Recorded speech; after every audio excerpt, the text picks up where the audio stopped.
नमस्कार, हाजिर हैं हम टैक्स प्लानिंग के साथ। टैक्स पेमेंट से कठिन सवालों के आसान भाषा में हम देते हैं आपको जवाब।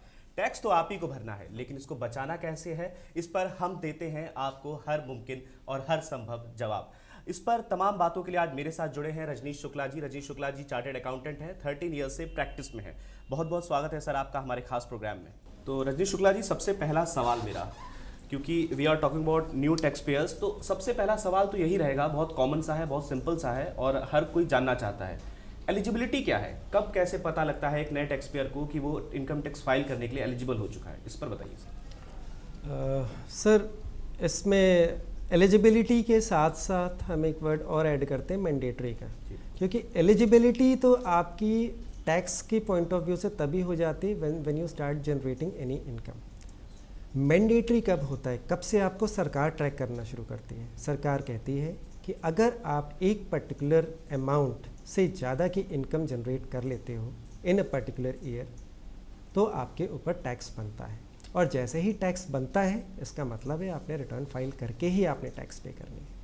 इन्होंने अलग अलग जगह अलग अलग थ्रेशोल्ड लिमिट्स प्रिस्क्राइब करी हुई हैं। जैसे हमने इंडिविजुअल की बात करी, अगर उसकी सैलरीड इनकम एक पर्टिकुलर अमाउंट क्रॉस करती है, फॉर एग्जांपल 2.5 लाख रुपए क्रॉस करती है, एज वाइज इन्होंने स्लैब्स दिए हुए हैं 60, 80 या 60 से कम की, उस हिसाब से आपके टैक्स के रेट्स वेरी होते चले जाते हैं।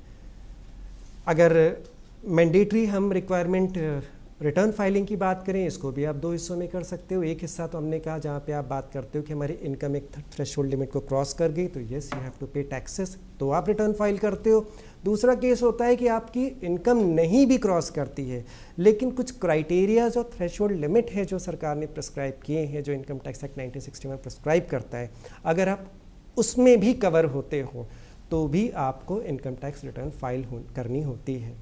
एग्जाम्पल के तौर पे हम ले लें, हमारा बिजली का बिल थ्रेशोल्ड लिमिट को क्रॉस कर गया, हमने फॉरेन ट्रैवल किया है, हम कार्ड यूज़ करते हैं, क्रेडिट कार्ड यूज़ करते हैं, हमने डिपॉजिट एक पर्टिकुलर अमाउंट से ज़्यादा की करी हुई है, हम एसेट्स मेंटेन कर रहे हैं इंडिया में, इंडिया के बाहर, हमें किसी और एसएससी के बिहाफ पे रिटर्न फाइल करनी है, तो ऐसे कुछ और एडिशनल पॉइंट्स कवर हो जाते हैं जहाँ पे इवन आपकी इनकम थ्रेशोल्ड को न क्रॉस कर रही हो, फिर भी आपको अपने रिटर्न फाइल करनी होती है इनकम टैक्स।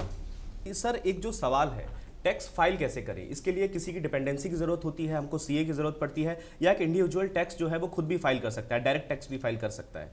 इसको बहुत सारे सवाल होते हैं लोगों के मन में, इसको लेकर जरा आप क्लियर करें तो। सर, मैं अपनी पिछली बात से आगे ऐड करता हूँ। अब आपके पास इनकम आ गई, आपकी इनकम एक पर्टिकुलर अमाउंट को क्रॉस कर रही है, आपने वर्कआउट करना है कि क्या आपकी इनकम, आप लिमिट जैसे सरकार ने प्रिस्क्राइब किया हुआ है 2,50,000 का, अगर आपकी ये 60 क्रॉस कर गई तो 3 लाख का अमाउंट प्रिस्क्राइब किया हुआ है, अगर आपकी एज 80 क्रॉस कर गई तो दे प्रिस्क्राइब 80 ईयर्स की आपको एज लिमिट प्रिस्क्राइब करी हुई है 5 लाख के लिए। तो जैसे ही आपका इनकम इस पर्टिकुलर थ्रेशहोल्ड को क्रॉस करता है, आपकी liability to file income tax return आ जाती है आपके ऊपर। इसके अलावा और इसमें मैं ऐड करूं सेक्शन 139 जो क्लियर स्पेसिफिक बात करता है आपके इनकम टैक्स रिटर्न फाइलिंग की। उन्होंने और भी मोड प्रिस्क्राइब किए हैं। फॉर एग्जांपल जैसे आप ले लो, आपने बिजली का बिल पे किया हुआ है 50,000 से ऊपर का साल में, आपने फॉरेन ट्रैवल किया हुआ है, क्रेडिट कार्ड आप यूज़ करते हो other than add on card, आपने क्लब की मेंबरशिप वगैरह ली हुई है कोई 25,000 की लिमिट के ऊपर की, तो हाँ, इवन आपकी अगर इनकम उस पर्टिकुलर थ्रेशोल्ड के नीचे होती है, फिर भी आपको इनकम टैक्स रिटर्न फाइल करना होता है। ये तो हो गई पहली प्रायोरिटी, हम फाइल क्यों करें। अब इसके बाद सरकार ने अलग अलग फॉर्म्स इसके लिए मैंडेट किए हुए हैं। It starts from ITR 1 till ITR 7। आपने ये देखना है। अच्छा, इसमें एक चीज़ और आ गई, ये तो हो गई हमारी इनकम। फिर वो पूछते हैं कि आपकी इनकम किधर से आती है। देन अगेन उन्होंने उसमें 5 हेड प्रिस्क्राइब किए हुए हैं। आप सैलरी की बात करते हो, हाउस प्रॉपर्टी की बात करते हो, बिजनेस प्रोफेशन की बात करते हो, कैपिटल गेन की बात करते हो। अगर इनमें चारों में कहीं नहीं कवर हुआ तो आप last income from other sources की भी बात करते हो। अगर 5 हेड से आपकी इनकम आ रही है, पर्टिकुलर थ्रेशोल्ड को क्रॉस कर रही है, या आपकी रिस्पॉन्सिबिलिटी बनती है इनकम टैक्स रिटर्न फाइल करने की, फिर आप ITR फॉर्म की तरफ जाते हो। आपने आईटीआर फॉर्म का जिक्र किया। हाँ जी। आईटीआर फॉर्म में अगर मेरे मान लीजिए ज़्यादा अकाउंट्स हैं, ज़्यादा बैंक अकाउंट्स मैं होल्ड करता हूँ, मेरा आईसीआईसीआई बैंक में भी है या तमाम दूसरी बैंक्स में भी, उन पे भी अगर मेरा अकाउंट है, तो आईटीआर फॉर्म में मेरे को सारे अपने बैंक अकाउंट्स को दिखाना पड़ेगा, सबको बताना पड़ता है, या एक पर्टिकुलर बैंक को दिखा सकता हूँ? सारे आपको उसमें डिस्क्लोज करने होते हैं। सी, ये गवर्नमेंट जो है चीज़ों को कनेक्ट कर रही है, आपको ये फैक्ट्स कहीं ना कहीं लेके चलना होगा। Your Aadhaar is somewhere connected, आपका पैन कहीं ना कहीं सब जगह कनेक्टेड है, तो they are trying to link all your bank accounts. Intention देखिए बड़ी क्लियर है। अगर आप देखो इधर तो ITR 1 के लिए सरकार भी जैसे कह रही है कि आपके बहुत सारे फिगर्स ऐसे होंगे जिसमें प्रीफिल्ड आएंगे। अब वो प्रीफिल्ड क्यों कर रही है आपके लिए? वो प्रीफिल्ड इसलिए कर रही है, एक तो आपको ईज़ हो उस रिटर्न को फाइल करने में, पहला स्टेप।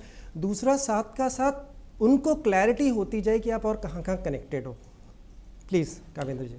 मुझको ये कैसे मालूम चलेगा कि मुझको कितना टैक्स भरना है? मान लीजिए सबकी सैलरी अलग अलग होती है, किसी की 4 लाख पर एनम है, किसी की 10 लाख पर एनम है। ये कहाँ स्लैब डिसाइड होता है कि मेरे को कितना टैक्स पे करना है? इस पर थोड़ा सा बताइए सर। जैसे अभी हमने आपको बताया था कि वी हैव प्रिस्क्राइब्ड लिमिट कि अगर आपकी एज एक पर्टिकुलर एज क्रॉस करते हो तो आपके अलग अलग उन्होंने स्लैब्स आपको दिए हुए हैं। अगर आप कोई इनकम जनरेट करते हो तो उस इनकम में आपको टैक्स देना है। अब आप एज्यूम करो कि आपकी सैलरी इनकम होती है इस साल में, सैलरी इनकम आपने एज्यूम करी आपकी 5 लाख होती है और आपकी 60 ईयर से कम की एज है, मतलब कहीं ना कहीं आप 2.5 लाख को क्रॉस करके आप फिर उसके बाद प्रॉपर अपनी इनकम लोगे। अगर आपकी सैलरीड इनकम है तो आप उस पर स्टैंडर्ड डिडक्शन लोगे। स्टैंडर्ड डिडक्शन लेने के बाद जो भी आपकी इनकम बचती है, इनकम के बाद आप उसमें देखोगे कि कहीं आपने अगर सेक्शन 80 की कोई इन्वेस्टमेंट्स करी हैं, जैसे आप हो सकता है आपने मकान लिया हो, आपको होम लोन लिया हो, उसका प्रिंसिपल अमाउंट हो सकता है, LIC हो सकती है, और इस तरीके से वेरियस उन्होंने क्लॉजेस दिए हुए हैं सेक्शन 80 में जिसका आप बेनिफिट लेते हो। उसके बाद जो आपकी इनकम बचती है उस पर फिर आप पर्टिकुलर स्लैब के हिसाब से, जो हमने आपको शुरू में बताया था, उसके हिसाब से अपना टैक्स कैलकुलेट करते हो, और जो टैक्स हो जाता है कैलकुलेट, वो as a self assessment tax आप सरकार को पे कर देते हो। जी बिल्कुल। प्रोग्राम से पहले रजनीश जी हमने अपने कुछ दर्शकों से सवाल मांगे थे, जो नए टैक्स पेयर्स हैं उनके सवाल आए थे।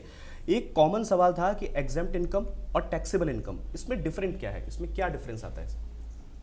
देखो सर, हमने शुरुआत करी थी कि even if you earn a single penny, आपको कहीं ना कहीं उस पर टैक्स पे करना होता है। यानी सरकार ने कहीं ना कहीं शुरू में ही वो चार्जिंग सेक्शन से शुरू करके स्कोप ऑफ टोटल इनकम तक बात करती है, तो शुरू में ही सेक्शन 3, 4, 5 में ही क्लियर कर देती है कि आपको अपनी सारी इनकम पे टैक्स देना है। लेकिन उसके बाद वो आपको बेनिफिट देना शुरू करती है। बेनिफिट कैसे हुआ? जैसे अभी हमने 2.5 लाख की बात करी थी कि they have given you that exemption.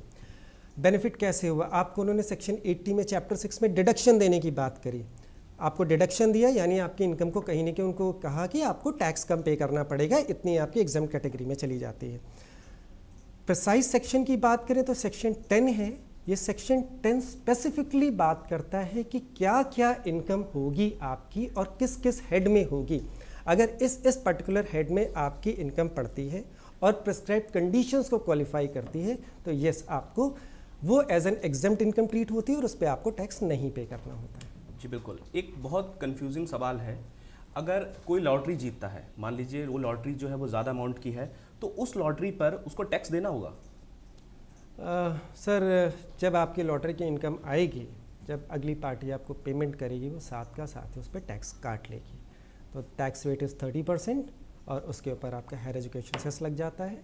वो टैक्स वो अपने आप काट लेंगे और आपके पैन नंबर के साथ सरकार के पास जमा करा देंगे। जब ईयर एंड में आप अपनी रिटर्न भरोगे तो आप उसमें उस इनकम को भी डिक्लेयर कर दोगे, साथ का साथ वो जो TDS कटा हुआ उसका बेनिफिट भी ले लोगे आप। सर, कई प्रोफेशंस में इनकम जो है उसमें जो टैक्स लग रहा है वो डोमेस्टिक भी लग रहा है, इंडिया में भी लग रहा है, और अब्रॉड का भी टैक्स उन पर कट रहा है। तो जो ये डबल टैक्सेशन हो जाता है, इस डबल टैक्सेशन से बचने के लिए क्या करना चाहिए? सर, ये बहुत वास्ट टॉपिक है। अगर अभी आप इंडिविजुअल्स तक की बात करो तो चलो मैं थोड़ा सा इसको ब्रीफ कर देता हूँ, अदरवाइज़ आपको अलग से इसके लिए सेशन चाहिए होगा। हाँ, सरकार ने बेनिफिट दिया है। प्रिस्क्राइब सेक्शन है, section 90 and 91 of income tax act हैं जो आपको ये बेनिफिट देते हैं कहीं ना कहीं, कि अगर आपने इंडिया के बाहर कोई इनकम, इसमें मैं एक चीज़ और ऐड कर दूँ rather, as an Indian person, as an Indian SSC income tax SSC, अगर आपकी कोई भी इनकम होती है, चाहे वो इंडिया में हो चाहे इंडिया के बाहर हो, सारी की सारी इनकम टैक्सेबल होती है। पहले तो ये क्लियर कर दूँ आपको। अब आपने इंडिया के बाहर कोई इनकम कमाई, यस, वो पर्टिकुलर कंट्री भी उस पर टैक्स लेगी, We have double taxation avoidance agreements. We have treaty with other governments. हमारे पास 1991 जैसे मैंने जिक्र आपसे किया, आपने वहाँ जो भी टैक्स पे किया वहाँ की इनकम पे, यस जब आप इंडिया में अपनी रिटर्न भरोगे इनकम को भी लो आप उसमें, और साथ का साथ जो वहाँ पे आपका टैक्स डिडक्ट हुआ है वो वाले टैक्स का आपको बेनिफिट भी दे देते हैं। इसका प्रॉपर प्रोसेस है इसके लिए। They have prescribe forms like form 67 की यहाँ पे बात करते हैं, आप फॉर्म फाइल करते हो, there is a proper procedure और आप उसका बेनिफिट क्लेम कर सकते हो। स्पेशल कंडीशन है इसमें मैं ऐड करूँगा कि उसी साल का जिस साल में आपने वहाँ टैक्स पे किया है उसी साल आप इंडिया में क्रेडिट ले सकते हो, उसको कैरी फॉरवर्ड नहीं कर सकते हो। प्लीज़। बिल्कुल सर, क्योंकि आज का जो हमारा टैक्स प्लानिंग है वो है न्यू टैक्स पेयर्स को लेकर, तो आप इसको समझाइए थोड़ा सा कि फाइलिंग का एक स्टेटस होता होगा कि किस तरीके से, प्रोसीजर क्या है कि अगर मैं टैक्स फाइल करता हूँ तो उसका प्रोसीजर क्या है, अलग अलग होते हैं, अलग अलग तरह से मैं टैक्स फाइल कर सकता हूँ या एक ही तरीका होता है कि उसी के थ्रू मैं टैक्स फाइल कर सकता हूँ? देखो सर, ये डिपेंड करता है एसएससी कैसा है। जैसे आपने न्यू टैक्स पेयर की बात करी, तो न्यू टैक्स पेयर को भी आप कई हिस्सों में तोड़ देते हो। इंडिविजुअल एसएससी है, वो ट्रस्ट है, वो पार्टनरशिप फर्म है, वो कंपनी है, या कोई एओपी बीओआई है। तो पहले तो उन्होंने डिमार्केशन कर दिया, एसएससी को डिफाइन कर दिया, पहला स्टेप। एसएससी डिफाइन करने के बाद फिर आप आते हो कि उस पर्टिकुलर एसएससी के लिए स्लैब्स क्या डिफाइन किए हुए हैं। फिर आप उन स्लैब्स के हिसाब से जो भी साल में आपके पास इनकम होती है उस पर आप टैक्स कैलकुलेट करते हो। यू हैव प्रिस्क्राइब्ड रेट्स, उस रेट के हिसाब से आप टैक्स कैलकुलेट करने के बाद इवन आपको सरकार ने ये भी सुविधा दी है कि वो आपसे कहते हैं कि आप खुद कैलकुलेट करो टैक्स, आप खुद कैलकुलेट करो, खुद टैक्स का फिगर बताओ, that is known as self assessment tax. Self assess करो अपने टैक्स को, सरकार को बताओ, proper they have prescribed challan for that, उस चालान के थ्रू सरकार को टैक्स की पेमेंट करो। रजनीश जी, ये सैलरीड पर्सन के लिए स्टैंडर्ड डिडक्शन ये क्या चीज़ है, इसको थोड़ा सा सर अगर हम थोड़ा सा पीछे जाएं तो सरकार ने आपको बेनिफिट दिया था सैलरीड पर्सन को कि अगर आपकी सैलरी आती है तो they had prescribed some allowances, कुछ एक्सपेंसेस थे जो आप कई बार करते थे और उसके बाद आप अपने एम्प्लॉयर से क्लेम कर लेते थे। अभी इन्होंने इसमें थोड़ी चेंजेस लाए हैं। दे have prescribed a particular figure that is 50,000 rupees, और 50,000 को उन्होंने फ्लैट डिडक्शन आपको दिया है कि what ever is your salaried part उसमें से आप 50,000 का सीधा डिडक्शन लो, और जो बैलेंस आपकी सैलरी बचेगी उसके ऊपर आप अपने स्लैब्स के हिसाब से टैक्स कैलकुलेट कर लो। सर जो नए टैक्स पेयर्स हैं उनके लिए बहुत सारे कीवर्ड्स ऐसे हो जाते हैं जो उनको समझ में नहीं आते हैं या उनको बहुत कंफ्यूजिंग हो जाता है उनके लिए, तो उसमें थोड़ा सा एक जो दो कीवर्ड मैं आपको बताता हूँ, एक tax bracket and tax rate, इसमें क्या डिफरेंस है, ये दोनों चीज़ें क्या हैं, इसको थोड़ा सा एलैबोरेट करके ब्रीफ कर दीजिए सर। इंडिविजुअल एसएससी की अगर हम बात करें तो हमने शुरू में आपको बताया था कि सरकार ने स्लैब्स दिए हुए हैं। स्लैब्स दिए हुए हैं जैसे 2.5 लाख का, 2.5 लाख के बाद 3 से 5 लाख का, 5 लाख से 10 लाख का, 10 लाख एंड अबव, या आगे आपका नेक्स्ट ईयर से रिजीम में आ रही है वो 2.5 लाख, 3 लाख, ऐसे करके 2.5 लाख करके वो बढ़ा रहे हैं, 5, 10, 15, 20, 25%, 30% तक वो अलग रेट लेके चल रहे हैं। ये स्लैब्स हैं। जिस दिन आप एक पर्टिकुलर थ्रेशोल्ड लिमिट को क्रॉस कर जाते हो और इस स्लैब के अंदर आ जाते हो, मतलब आपको उस दिन टैक्स पे करना बन जाता है। ये तो हो गया आपके स्लैब्स और ब्रैकेट की बात। Once you have cross that threshold limit, yes you have to pay tax. ठीक है, अब हम आते हैं सर, सॉरी आपका दूसरा सवाल मैं मिस कर गया। Tax rate and tax bracket पे टैक्स क्रेडिट की बात कर रहे हो आप। टैक्स क्रेडिट होता है, हम आपको एग्जांपल के थ्रू समझाते हैं। जैसे फॉर एग्जांपल हमने आपको services the, now I am a chartered accountant, हमने आपको सर्विसेज दी, हमने आपको बिल रेज किया। जब हमने आपको बिल रेज किया तो there is a specific section जिसमें आप हमारा टैक्स डिडक्ट करते हो। सर्विसेज मैंने दी, मेरे को पैसे देते समय सर्विसेज का आपने कुछ हिस्सा टैक्स का काट लिया। अब वो क्या हुआ, टैक्स डिडक्शन हो गया, आपके पास टैक्स वो पहुँच गया। टैक्स आपके पास पहुंच गया, आपने उस पैसे को वहाँ से डायरेक्टली सरकार के पास जमा करा दिया। किसके बिहाफ पे, मेरे बिहाफ पे। यानी इनकम मेरी थी, मेरा टैक्स था, मुझे पे करना था, लेकिन सरकार ने अथॉरिटी आपकी तरफ शिफ्ट कर दी कि जिस दिन भी आप हमें पेमेंट करेंगे आप उसमें से एक पर्टिकुलर हिस्सा काट के डायरेक्टली सरकार को जमा कर देंगे। Now this is tax deduction, tax सरकार के पास पहुँच गया। ईयर एंड में जब हम आते हैं और हम अपनी रिटर्न एसेस करते हैं, रिटर्न मतलब अपनी इनकम को एसेस करते हैं और इनकम पे टैक्स हम कैलकुलेट करते हैं, उस समय हमें जो भी टैक्स पे करना होता है उस टैक्स में से जो टैक्स अमाउंट आपने ऑलरेडी जमा कर दिया है उस टैक्स को हम रिड्यूस कर देते हैं, बैलेंस टैक्स ही सरकार के पास पे करते हैं। तो आई थिंक इसमें आपके दोनों पॉइंट हो गए, टीडीएस वाला भी आ गया आपका, how you are deducting TDS, और उसके बाद मुझे उसका क्रेडिट भी मिल गया ईयर एंड में। एग्जैक्टली। टैक्स पेमेंट होता है तो ड्यू डेट्स भी होती होंगी। सर, ड्यू डेट क्या होती है और ड्यू डेट कैसे डिसाइड होती है, और अगर ड्यू डेट क्रॉस कर देता हूँ, अगर मान लीजिए मुझको इनकम टैक्स भरना है और मैं ड्यू डेट क्रॉस कर देता हूँ, तो उसके लिए किस तरह की से प्रावधान है, क्या होता है सर? सर वापस आपको सेक्शन 139 पे लेके जाता हूँ। 139(1) ने आपको प्रिस्क्राइब किया है कि किस किस को रिटर्न फाइल करनी है। ड्यू डेट में अगेन आपको एसएससी वाइज ड्यू डेट सरकार ने आपको प्रिस्क्राइब करी हुई हैं। इफ़ यू आर इंडिविजुअल तो आपके लिए डेट्स अलग हैं, अगर आप कंपनी एसएससी हो तो आपके लिए डेट्स अलग हैं।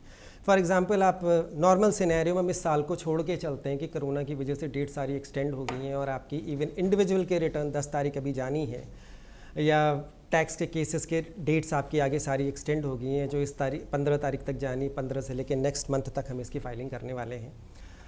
इसको छोड़ के अगर हम चलें तो नॉर्मल सिनेरियो में जनरली 31 जुलाई तक सरकार एक्सपेक्ट करती है एज एन इंडिविजुअल कि आप उस दिन तक अपने रिटर्न भर दें। कंपनी एसएससी की बात आती है तो कंपनी एसएससी के पास जो है टाइम 30 सितंबर तक का वे अलाउ करते हैं। और हाँ, इसमें एक चीज़ ज़रूर मैं आपको ऐड करूँगा कि इवन इफ़ उन्होंने आपको ये डेट्स दे दी हैं, लेकिन फिर भी सरकार एक्सपेक्ट करती है कि साल के अंदर अंदर यानी प्रायर टू 31 मार्च ही आप सरकार को टैक्स सारा पे करते हैं। अगर कोई भी टैक्स आगे बचता है तो आपको आप पे इंटरेस्ट की रिक्वायरमेंट सरकार की तरफ से हो सकती है। एक बहुत सिंपल, कॉमन और बहुत वाजिब सवाल है जो कई जो नए टैक्स पेयर्स हैं वो भी सोचते हैं, क्योंकि यंगस्टर्स होते हैं नए टैक्स पेयर्स मोस्टली जितने होते हैं। सवाल ये है सर कि अगर मैं ड्यू डेट मिस कर देता हूँ, उसके बाद अगर मैं ये कहता हूँ कि मैं टैक्स पेमेंट अफोर्ड नहीं कर पा रहा हूँ, मैं टैक्स पेमेंट करने के मेरे पास उतना पैसा मौजूद नहीं है, ऐसी स्थिति में क्या होता है? सर प्रेस्क्राइब्ड सेक्शंस है, सेक्शन 234A, 234B, 234C, अलग अलग कंडीशंस में अलग अलग सिनेरियो में ये आपसे इंटरेस्ट चार्ज करते हैं अगर आप डिले करते हो अपना टैक्स पे करने में। उसके बाद उन्होंने प्रेस्क्राइब टाइम भी आपको अलाउ किया, अगर उस टाइम पीरियड को एक्सेस टाइम पीरियड को भी आप ब्रीच कर जाते हो तो आपको पेनल्टी क्लॉज भी एप्लीकेबल हो जाता है। मतलब सरकार आपसे छोड़ नहीं रही है टैक्स को, उसको चाहिए है, आप लेट करोगे तो ब्याज भी दोगे और पेनल्टी भी दोगे। जी बिल्कुल। तो ये था हमारा खास प्रोग्राम टैक्स प्लानिंग। बहुत बहुत धन्यवाद Rajeesh Shukla ji, thank you Kevin ji. It's was nice to being with you. Tax planning रुकने वाली नहीं है, लगातार सीरीज चलेगी, लगातार हम अपने प्रोग्राम्स करते रहेंगे। आप अपने सवाल हमें लिख के भेजिएगा कि आपको टैक्स प्लानिंग में क्या जानना चाहते हैं, क्या समझना चाहते हैं। टैक्स आप ही को भरना है, लेकिन टैक्स को बचाना कैसे है ये आपको समझाएंगे हम अपने टैक्स प्लानिंग के साथ। तो तमाम इन चीज़ों के साथ हम आपको यहीं छोड़कर जाते हैं। अपने सवाल भेजिएगा, जवाब हम आपको देते रहेंगे, और देश और दुनिया की तमाम बड़ी खबरों के लिए आप बने रहिएगा न्यूज़ वर्ल्ड इंडिया के साथ। धन्यवाद।